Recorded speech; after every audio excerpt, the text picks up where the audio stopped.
Hey coffee cuties, we are back with another banger. So today we're going to dive deep into the topic of hair privilege, and particularly hair privilege for 4C hair. So contrary to popular belief, we actually are granted privileges above other groups of people, other hair types, due to our 4C hair. So let's just hop right into it. So I'm going to start with the definition of 4C hair. 4C hair is defined as the tightest curl pattern of all the hair types. So the evolution of 4C hair, just to give a little bit more of a background, it evolved as a way to protect our ancestors from the harsh UV sun radiation in Africa. So some privileges that we have with our 4C hair is that we have the advantage of versatility when it comes to styling. We can twist our hair, braid our hair, blow out our hair, straighten our hair, lock our hair. We can add color to our hair. There's just so many varieties of different hairstyles that we have. We also have the advantage of the longevity of the styles. Our hair holds style a lot longer than the other hair types. Also, we can manipulate our hair to mimic other hair types, but other hair types cannot mimic their hair to look like ours.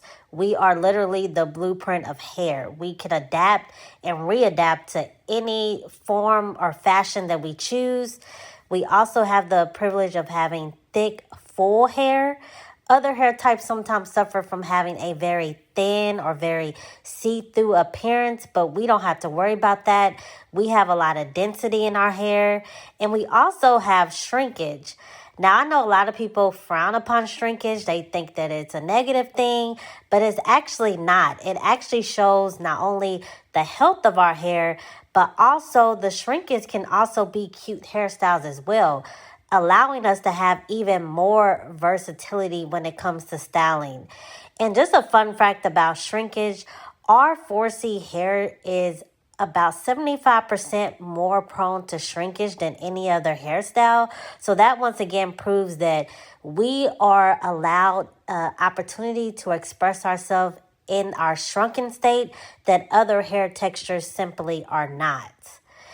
This hair privilege of having 4C hair, another thing is that we literally stand out from everyone else. Like I stated before, our hair literally cannot be mimicked.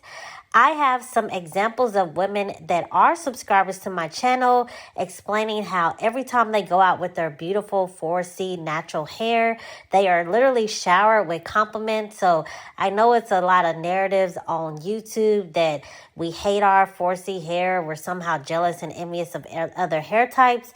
But in the real world, when we're really outside, that is not the experience that we're having. Like literally every time I switch up my hair, whether it's a twist out, blowout, whether it's in a shrunken state, I am constantly showered with compliments as well. Just all admixtures of women and races, men and women, everything in between.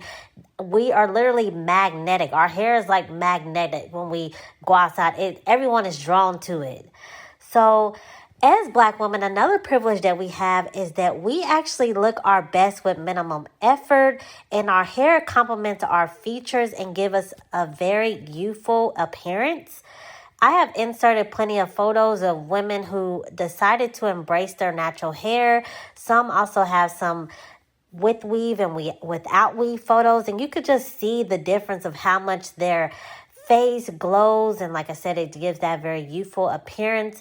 One woman that I can think of off the top of my head, if you're familiar with the comedian Country Wayne, he has an older woman in his videos by the name of Rhonda. She is very youthful when she wears her natural hair. She often wears it in a straight state, but it still is her natural hair. She's just a straight natural. I know that there's a lot of negative connotations surrounding natural hair, and particularly 4C hair, when it comes to some women feeling like 4C hair gives them a childish appearance, and they don't like to dress up and wear their 4C hair because they don't want to look like little girls. However, I disagree with that wholeheartedly. I feel like our 4C hair suits us as we are known to age slower, and our hair just complements that fact. So this next part of the video was actually inspired by one of my subscribers. She wanted me to kind of touch on the cultural aspects of our hair. So I'm going to insert her in my comment section, just explaining that she really wanted me to touch on this topic, and then we're just going to hop right into it. So some cultural hairstyles include box braids, cornrows, Dutch braids, goddess braids, lemonade braids, knotless braids, and locks.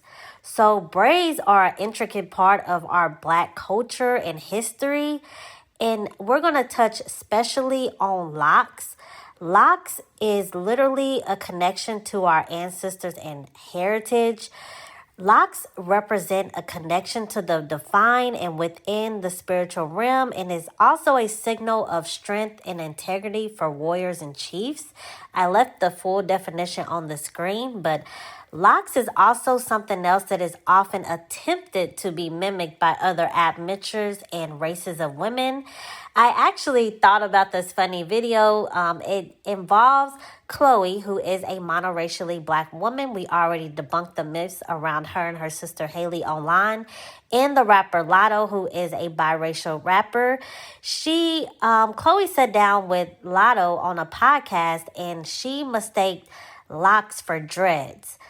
Dreads has a lot of negative connotations around it. It's kind of linked to the word dreadful. So a lot of women who choose to express themselves by wearing locks, they do not like the term dreads. But I'm going to insert the video and then just come back with more commentary. Got dreads. Yeah, You I like his dreads? locks. I like his locks. Yeah. They're nice. I really, really love your locks. I think it just separates you. And I think you show so many girls. I even seen a tweet about this before. Yeah. I was like, you show so many other girls that might have locks, like growing up, and they like, you just show them how creative you can be with them. You and Haley both. Yes. And I seen a tweet and it was like, damn, they be doing shit that I didn't even know you could do it. Like, I saw that. It's fun. Yeah. Because I love that. I've had them since I was 4. So Yeah. it's like, I'm 24 now. I've had them for 20 20 years. years. All right, we're back, Coffee Cuties. And this video actually inspired the rapper Nicki Minaj in her song. I can't think of the title, but she basically said, locks blank, use a chop blank. It's a little bit of cuss words in it, but that is what inspired her song. You can look up Nicki Minaj diss to Lotto to kind of fill in the blanks. But anyway, we're going to move on to my next point, is that our hair is art. We have the right to use and express ourselves through our hair in any form or fashion that we choose. I have some videos of women who literally turn their hair into masterpieces. Can you tell me what other curl texture, what other type of hair can literally turn their hair into art the way that ours can and actually hold the hairstyles? But in conclusion, our heritage is rich and dense, shaped of thousands of years of history, tradition, and customs and culture that has been influenced. We influence everything from music, fashion, and just all across the world. We as monoracial Black women are literally the blueprint, and it's time to take our power back and embrace our beauty, and also to benefit off of our own beauty and phenotype.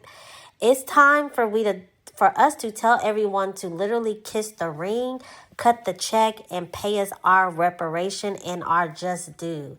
But let me know what you think down in the comment section below, Coffee Cuties. Do you agree with what I'm saying? Did I leave out some privileges? Is there anything that you want to add? Also, be sure to check my video out about dark skin privilege, as there's a lot of contrary, unpopular, basically untrue statements going around about dark skin, and I debunked them in that video as well. Be sure to like the video and subscribe on your way out. We have a lot more to come, but until next time, see ya.